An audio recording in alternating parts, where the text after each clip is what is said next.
Hello students, welcome back to my channel. आपका अपने channel Sushant classes पर स्वागत है। स्टूडेंट, आज के हम इस क्लास में सीटिंग अरेंजमेंट को कंटिन्यू करेंगे और आज हम क्वेश्चन नंबर 32 सॉल्व करेंगे।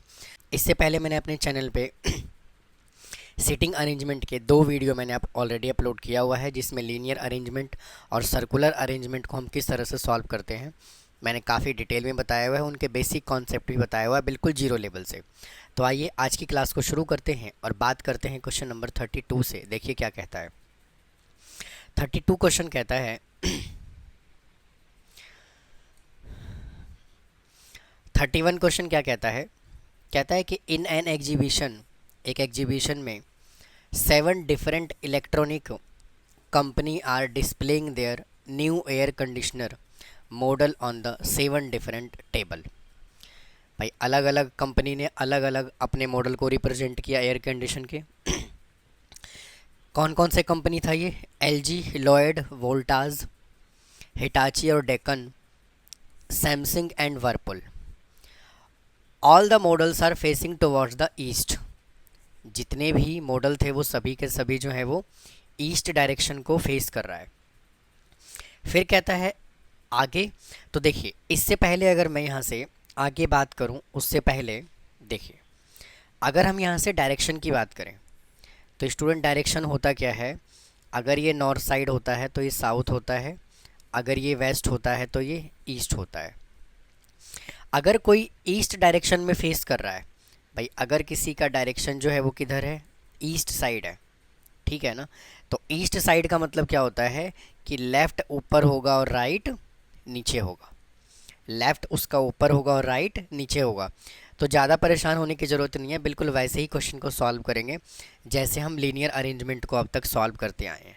तो देखिए कहानी में बोल क्या रहा है वो टोटल कितने हैं? 7 हैं। आगे देखिए कहता है क्या, L G is next to the right of Whirlpool. जो एल जी है ना वो वर्लपूल के राइट हैंड साइड में है। मतलब कहने का ये है कि अगर ये वर्लपूल है, अगर ये वर्लपूल है तो इसके राइट हैंड साइड में कौन होगा? एलजी होगा। एक सिचुएशन तो हमने ये बना लिया। फिर क्या कहता है, Whirlpool is placed fourth to the right of Voltas. जो वर्लपूल है वो वोल्टाज के राइट फोर्थ है। तो अगर यहाँ पे स्टूडेंट वोल्टाज होगा, अगर यहाँ पे वोल्टाज होगा तो 1 2 3 है ना, तो यहाँ पे क्या होगा? वर्लपूल। वर्लपूल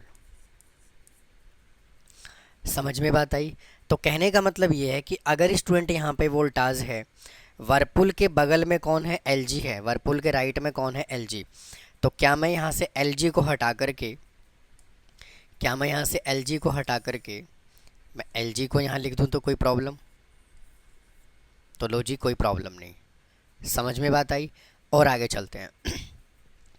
फिर कहता है हिटाची जो है ना, Hitachi is placed between Lloyd and Samsung. तो हिटाची भाई साहब जो हैं, हिटाची जो है वो लॉयड, लॉयड और सैमसंग के बीच में बैठे हैं। समझ में बात आई? तो यहाँ से वापस से हमें 2 केस बनाना पड़ेगा। एक केस तो देखिए हमने ये बना लिया और सेकंड केस हमें ये बनाना पड़ेगा। यहाँ से लॉयड और ये हिटाची और इधर भाई साहब आ जाएंगे सैमसंग। समझ में बात आई? हमने यहाँ से क्या कर दिया, 2 केस बना लिया। फिर कहता है Voltas which is placed third to the left of Lloyd. भाई वोल्टाज जो है ना वो थर्ड लेफ्ट है किसके? लॉयड के।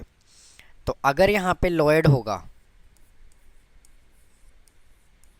तो थर्ड लेफ्ट 1 2 कौन सा होगा?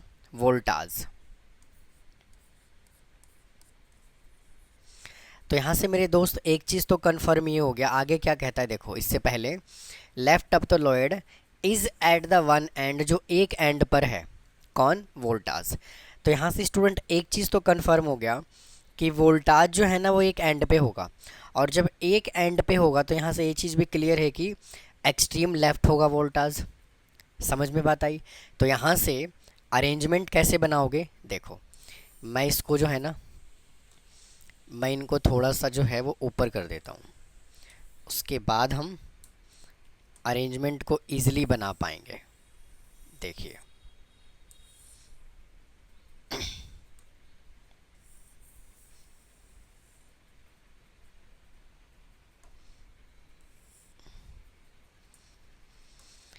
देखिए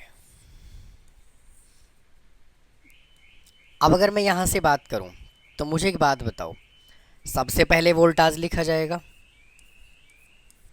सबसे पहले वोल्टाज आएगा, है ना। वोल्टाज के बाद देखिए कितने स्पेस खाली है, 1 2 और 3। भाई 1 2 और 3 स्पेस खाली है, तो ये 1 2 3 स्पेस हमने खाली कर दिया, है ना। तो वोल्टाज के फर्स्ट सेकंड थर्ड पे कौन है? लोएड। तो यहाँ पे क्या आ जाएगा? लोएड। यहाँ पे क्या आ जाएगा? लोएड। और लोएड के बगल में कौन है फिर? वर्लपूल। भाई चेक करो ना, यहाँ पे क्या है? वोल्टाज, फिर 2 स्पेस हमने खाली छोड़ा, यहाँ पे क्या है? Lloyd, according to this arrangement. और जस्ट लोएड के बगल में फिर कौन आएगा? वर्लपूल। अगर मैं इस सिचुएशन को कंसीडर करूँ तो वोल्टाज यहाँ पर है, फिर 2 स्पेस यहाँ पे ब्लैंक है, फिर अगले पोजीशन पे कौन आ गया? लोएड। अब लोएड के बगल में कौन आएगा? वर्लपूल। लोएड के बगल में वर्लपूल,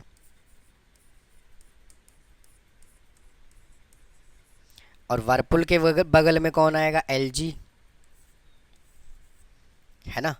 अब देखो, तो यहाँ से मैं क्या करता हूँ, इसको हटा देता हूँ। अब इसका देखिए कोई काम नहीं है। अब देखो, अब अरेंजमेंट ऑलमोस्ट हो गया है। देखो क्या कहता है, कहता है कि जो हिटाची है ना वो लोएड और सैमसंग के बीच में आएगा।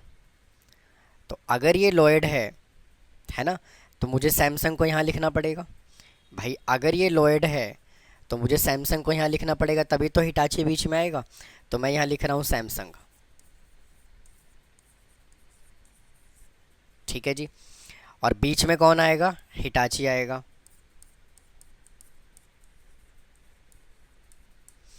अब स्टूडेंट कौन सा बच गया? डेक्कन। कौन सा बच गया यहाँ से?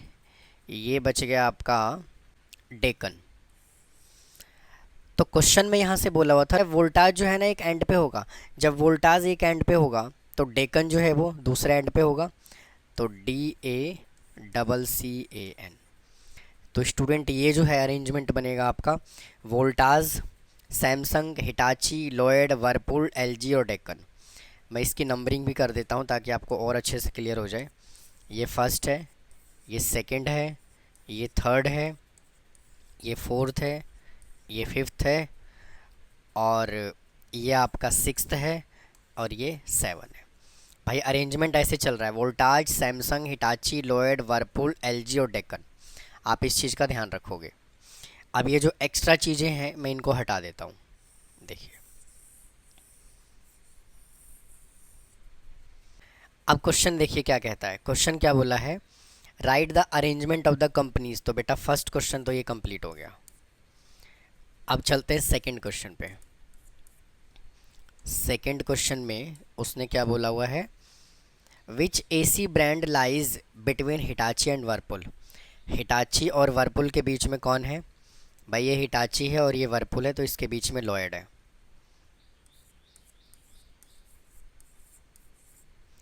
उसके बाद थर्ड क्वेश्चन क्या बोला हुआ है? Name the air conditioner after is placed at the extreme right. भाई एक्सट्रीम राइट में कौन होगा? डेक्कन।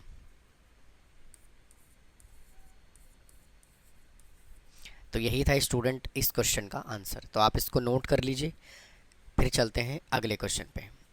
आइए अगले क्वेश्चन पे चलते हैं। देखिए क्या बोला उसने।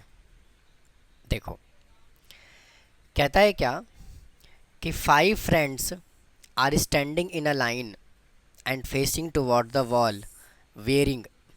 मतलब कहने का यह है कि वो बिल्कुल स्टैंडिंग मतलब सीधे खड़े हैं वो, और दीवार की तरफ देख रहे हैं। तो जब क्वेश्चन में कुछ गिवन नहीं हो तो हम ऐसा मान के चलते हैं कि हम जो देख रहे हैं वो नॉर्थन साइड देख रहे हैं, यानी कि जो वो देख रहे हैं वो कहाँ देख रहे हैं, नॉर्थ साइड देख रहे हैं। और उन्होंने red, grey, yellow, violet and black shoes पहना हुआ है, मतलब अलग अलग लोगों ने अलग अलग शूज़ पहना हुआ है फ्रेंड्स ने। फिर कहता है the persons wearing yellow and red shoes are not standing at the end position. भाई जिन्होंने क्वेश्चन में बोला हुआ है जिन्होंने येलो एंड रेड, भाई जिन्होंने येलो और रेड शूज़ पहना है वो एक्सट्रीम साइड में नहीं आएंगे। एक्सट्रीम साइड का मतलब क्या होता है, ये दोनों किसी कॉर्नर पे नहीं आएंगे, समझ गए, ये दोनों जो है वो किसी कॉर्नर पर नहीं आएंगे। फिर क्या कहता है आगे चल के, standing at the and position. फिर कहता है the person in the middle position is wearing black shoes. भाई जो बीच में बैठा है ना वो ब्लैक शूज़ पहन रहा है। तो सबसे पहले ऐसा काम करते हैं, ये 1 2 3 4 और ये 5 बना लेते हैं, उसके बाद चर्चा बाद में करेंगे। अब देखो उसने क्या कहा है कि the person in the middle position is wearing black shoes, यानी कि स्टूडेंट जो मिडल में है वो कौन सा शूज़ पहन रहा है, ब्लैक। ये तो कंफर्म हो गया। और आगे क्या बोला हुआ है, and the person with red shoes is note in his left.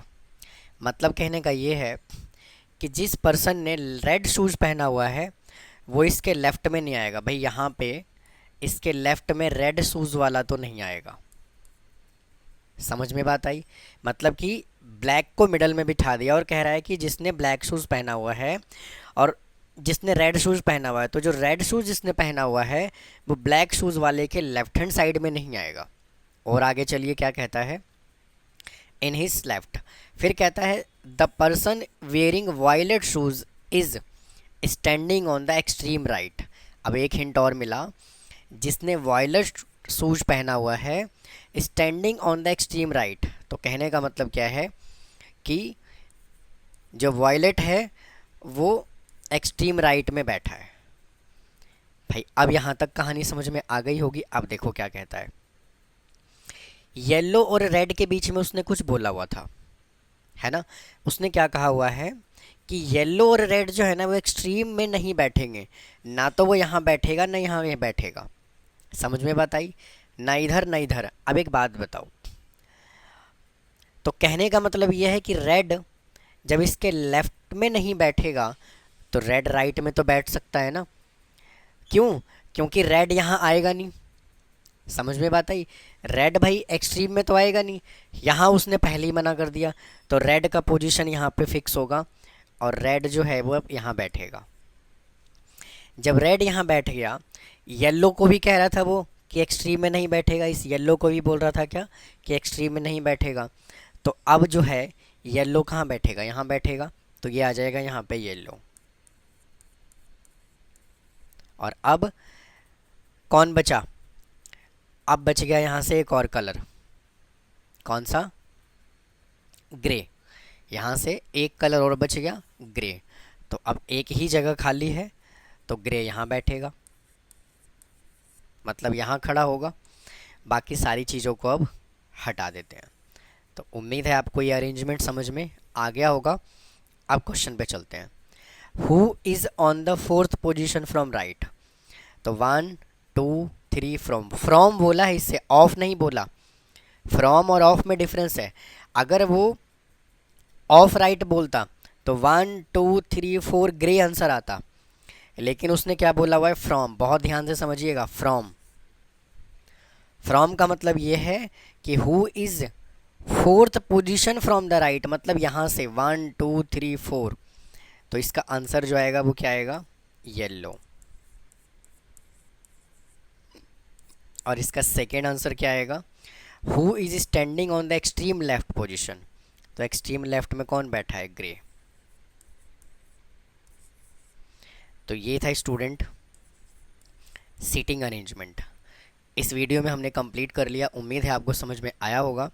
अगर फिर भी कोई डाउट रह जाता है तो कमेंट बॉक्स में कमेंट करें, चैनल को सब्सक्राइब करें, वीडियो को लाइक करें। मिलता हूँ फिर किसी और टॉपिक के साथ। थैंक यू, धन्यवाद।